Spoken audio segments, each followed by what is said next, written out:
చంద్రబాబు నాయుడు గారి పైన బీజేపీ వేసుకున్నటువంటి అంచనా తప్పు కాలేదు. జగన్మోహన్ రెడ్డి గారు జనాలకు చెప్పినటువంటి చంద్రబాబు నాయుడు గారి పైన అది ఈరోజు నిజమైంది. బీజేపీ వేసుకున్న అంచనా ఏంటి? చంద్రబాబు నాయుడు గారు, పవన్ కళ్యాణ్ గారు మేనిఫెస్టో విడుదల రోజు వీళ్ళిద్దరు పట్టుకుంటే బీజేపీ తరపున సిద్ధార్థనాథ్ సింగ్ గారు ప్రతినిధిగా వస్తే ఆ మేనిఫెస్టో పట్టుకోలే, ఇచ్చినా కూడా తీసుకొని అక్కడ పెట్టేశాడు. అంటే నాడే బీజేపీ ఒక అంచనాకు వచ్చేసింది, ఈ మేనిఫెస్టో చంద్రబాబు నాయుడు గారు అమలు చేయరు. ఎందుకంటే చంద్రబాబు నాయుడు గారు గత పనితీరు ఉంటుంది, అది మనందరం చూసిన వాళ్ళమే. మేనిఫెస్టో చెప్తారు, అది అమలు చేయరు.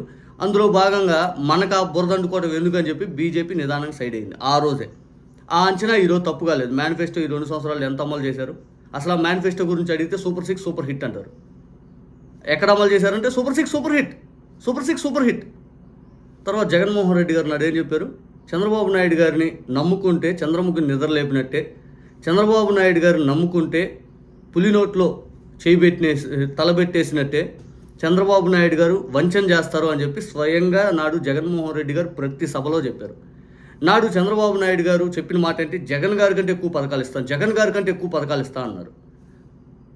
ఉపాధి కల్పన లేక, పథకాలు అమలు లేక, ప్రభుత్వం చేసే వ్యవస్థలను నీరుగార్చే కార్యక్రమాన్ని ప్రజలు చూస్తూ మాటలు చెప్పే ముఖ్యమంత్రిని ఎన్నుకున్నామా, సినిమా డైలాగులు చెప్పే ఉప ముఖ్యమంత్రిని మాటలు నమ్మామా, ఇక స్పెషల్ ఫ్లైట్లు వేసుకొని రెడ్ బుక్ అమలు చేసుకుంటూ అహంకారపూరితమైన వ్యాఖ్యలు చేసే నారా లోకేష్ గారిని పిఆర్ టీములు పెట్టుకొని నడిపే వ్యక్తులు నమ్మామా అని చెప్పి జనాలు ఇప్పుడు బాధపడతా ఉన్నారు. ఈరోజు జనాలు ప్రతి చోట మాట్లాడుతుందండి, అవును ఏ పథకం వస్తుంది, ఏం చేస్తున్నారు వీళ్ళు, ఏం చేస్తున్నారు, ఎంతసేపు జగన్ గారి పైన ఏడిపోయింది, 2 సంవత్సరాలు అయింది ఈ ప్రభుత్వం వచ్చి, అసలు ఏం చేస్తున్నారని అబ్జర్వ్ చేస్తే ఏమీ లేదు. జగన్ గారి మతం ఏంటి?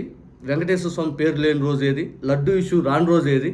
అసెంబ్లీ సమావేశాల్లో, మండల సమావేశాల్లో ఎలా 11 వచ్చినాయని జగన్ గారిని తిట్టాలి. వైఎస్ఆర్ కాంగ్రెస్ పార్టీ శ్రేణుల పైన విరుచుబడేలాగా అసెంబ్లీ సమావేశాల్లో మేమేదో చేసేసామని మాట్లాడాలి. అంతిమంగా ప్రతి వారం అప్పులు లేని రోజు ఏ రోజు ప్రజలే అడుగుతుంటే సమాధానం చెప్పలేక గమ్ముకుండాలి. జగన్ గారు పూర్తిస్థాయిలో ప్రెస్ మీట్ పెట్టి, అయ్యా ఇదిగో మీరు చేస్తా అన్నది, ఇదిగో మీరు ఏం చేశారు, అసలు ఏంటి ఈ అప్పులేంటి, ఈ కాగు రిపోర్ట్లు ఏంటి, మీరు చేస్తున్న పనులేంటి, పోలవరం నిర్వీర్యం చేశారు, అమరావతి పనులేంటి, ప్రభుత్వ ఉద్యోగులను వంచన చేశారు, పథకాలు అమలు లేక ప్రజలను ఇబ్బంది పెడతా ఉన్నారు, అంతిమంగా విద్యా వ్యవస్థ, వైద్య వ్యవస్థ నాశనం చేసేస్తూ ఉన్నారు, మెడికల్ కాలేజీలు ప్రైవేటైజేషన్ అంటారు, స్టీల్ ప్లాంట్ నాశనం చేశారు, అంతిమంగా ఏం చేస్తున్నారా మీరు? రైతుల్ని నిలువలో ముంచేశారు. ఇక మీరు ఏం చేస్తున్నారా అంటే మేము చేస్తున్నాం, మేము అద్భుతం చేసేస్తున్నాం. ఇక ఆ అద్భుతం మాటలేంటి తెలుసా? ప్రతి ఒక్కరు 3 పిల్లలు కనాలి, అంతకుమించి ఎక్కువ కన్నా కూడా మేము 25,000 డబ్బులు ఇస్తాం. ప్రతి ఒక్కరికి అవసరమైతే భార్య పురుడు పోసుకునే సమయంలో మగవాళ్ళకు కూడా లీవులు ఇచ్చేస్తాం.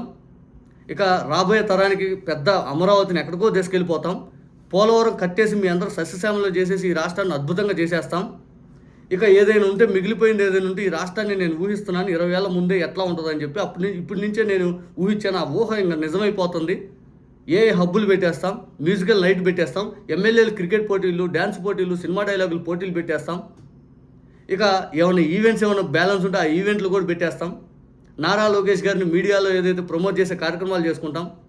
అంతిమంగా మీడియాలు జగన్మోహన్ రెడ్డి గారి పైన విచ్చుపట్టడం కోసమే తప్పితే మేము నడిపే మీడియాలు జనాలకు ఏదైనా సమస్య ఉంటే చెప్పడానికి లేదు, అది బయటికి రావడానికి లేదు, కొత్త ఫింక్షన్లు ఇవ్వడానికి లేదు. ఉన్న ఏదైతే పీకేసే కార్యక్రమం చేస్తూ ఉంటాం, మహిళలకు లబ్ధి చేసే కార్యక్రమాలు చేయం, కాపులకు ఏదైతే లోన్లు ఇవ్వం, కాపు మహిళలు న్యాయం చేసే పనులు ఉన్నాం, సెల్ఫ్ హెల్ప్ గ్రూప్స్ ఏదైతే మొత్తం నీరుగా చేసాం. ఇక ఉపాధి హామీ పనులు ఏదైతే ఉందో ఇన్ని దినాలు అనేది కల్పించడానికి కూడా మనం అగసాట్లు పడిపోతాం. రోడ్లు బాగలేవంటేనేమో నాకు మంచి మనసును తప్పితే రోడ్లు గుంతలు బుచ్చేదానికి డబ్బులు లేవంటాం. ఎన్ని చేసినా కానీ ఇంకా అన్ని చేసిన ఆంధ్ర అమ్మాలంటాం, కానీ అమ్మేసే ప్రక్రియ మాత్రం సాగుతుందని చెప్పి జనాలు అడుగుతుంటే లేదు ఇంకొన్ని రోజులు పట్టిద్దని చెప్పి టైం వేస్ట్ చేసే కార్యక్రమాలు చేస్తూ ఉంటాం. అంతిమంగా జనాలకి మీ ద్వారా వచ్చిన లబ్ధి ఏంటి? ఈ 2 సంవత్సరాల్లో ఉపాధి కల్పించారా? నిరుద్యోగ వృత్తి ఇచ్చారా? మహిళలు 1500 ఇచ్చారా? 50,000 మహిళలు 4,000 ఇచ్చారా? మెడికల్ కాలేజీలు కట్టారా? వైద్య వ్యవస్థను, విద్యా వ్యవస్థను ప్రక్షాళన చేసేలాగా పూర్తి స్థాయిలో ఇంకా మంచి నిర్ణయాలు ఏమైనా చేశారా? జగన్ గారి కంటే జగన్ గారు ఇంగ్లీష్ మీడియం తెచ్చారు. మేము ఇంకొక అదర్ లాంగ్వేజ్ ఏదైనా, మంచి లాంగ్వేజ్ ఏదైనా ఫ్రెంచో లేకపోతే జర్మన్ లాంగ్వేజ్ ఏదో తీసుకొచ్చి మేము ఇంకొక మంచి అడ్వాంటేజ్ లాంగ్వేజ్ మేము తీసుకొస్తాము, అవన్నీ పిల్లలకు నేర్పిస్తాము, మనం ప్రపంచ స్థాయిలోకి తీసుకెళ్తాము. టోఫెల్ విధానం రద్దు చేసేసాము, సిబిఎస్ఈ రద్దు చేసే ప్రక్రియ చేస్తున్నాము, ఐబీ సిలబస్ తీసేసాము. ఇంతకు మించి ఇంకా జనాలకి ఇంకా మనం ఏం నాశనం చేయాలని ఆలోచన చేస్తున్నాం తప్పితే ప్రజలకు ఇది మేము చేస్తాము, ఇది మేము చేసి తీరుతామని చెప్పడానికి మీ నోరు రావట్లా. నాడు పెద్ద పెద్ద సినిమా డైలాగులు, అట్టుండాలి ఇట్టుండాలి, అది ఇది 10 లక్షలు ఇస్తాం అన్నదమ్ములు. ఇక నా అనుభవంతో సంపద సృష్టించి మీ అందరినీ డబ్బున్నోళ్ళలో చేసి సంపద కురిపిస్తాను అని చెప్పి చంద్రబాబు నాయుడు గారి మాటలు ఈరోజు అదేమీ లేనట్టుగా బీజేపీ ఊహించిందే జరిగింది. చంద్రబాబు నాయుడు గారి గురించి జగన్మోహన్ రెడ్డి గారు చెప్పిందే జరిగింది ఈ రాష్ట్రంలో. పథకాల గురించి అడుగుతుంటే జగన్మోహన్ రెడ్డి గారి ప్రభుత్వం అరాచకం, పథకాల గురించి అడుగుతుంటే ఇదిగో జగన్ గారు అవినీతి, పథకాల గురించి అడుగుతుంటే షర్మిలమ్మను బయటేశారు, పథకాల గురించి అడుగుతుంటే ఇదిగో ఈ రెడ్ బుక్లు ఈ కేసులు ఇదిగో నేను తిప్పుతాను పేజీలు, పథకాల గురించి అడుగుతుంటే సమాధానం ఉండదు. అయ్యా ఈ రాష్ట్రం ఆర్థిక పరిస్థితి ఏంటంటే సమాధానం ఉండదు. దావేసీలు ఎన్ని పెట్టుబడులు తెచ్చారంటే అది ఒక మిత్ అని చెప్తాము.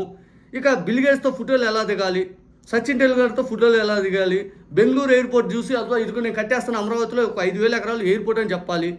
అవి కట్టేది ఎప్పుడు, అయ్యేది ఎప్పుడు, అమరావతి ఎప్పుడు అయ్యిద్ది, జనాలకి ఏం వస్తుంది, ఏం చేస్తున్నారు, అమరావతిలో కనీసం రేకులు షెడ్ వేసినటువంటి ఒక బస్ స్టాండ్ కట్టి మార్గం అన్న చేయండి అంటే అది చేయరు. ఏమన్నంటే అమరావతి కట్టేస్తున్నాం ఆ మీడియా డప్పు. జగన్ గారు మతం ముద్రేసి రాజకీయం చేయాలి. ఏమన్నంటే పవన్ కళ్యాణ్ గారు మతం ఉంటే మేము గెలిచేస్తాం, మేము ప్రజలు మంచి చేయకూడదనే ఆలోచన మీ దగ్గర కనిపిస్తూ ఉంది. 15 ఏళ్ళు కూటమి ఇంతే 15 ఏళ్ళు కూటమి. చంద్రబాబు నాయుడు గారు, నారా లోకేష్ గారు ముఖ్యమంత్రి, తర్వాత ఈయన ఉప ముఖ్యమంత్రి, డిప్యూటీ సీఎం పవన్ కళ్యాణ్ గారు వాళ్ళందరూ మోసి చంద్రబాబు నాయుడు గారికి ఓట్లు వేపించడం. ఇంతకు మించి మీరు ఏమన్నా చేసింది ఏమన్నా ఉందా? ఇంతకు మించి కొత్తగా ఏమైనా చేశారేమో చూపించండి. ఏమీ లేదు రెండేళ్లలో.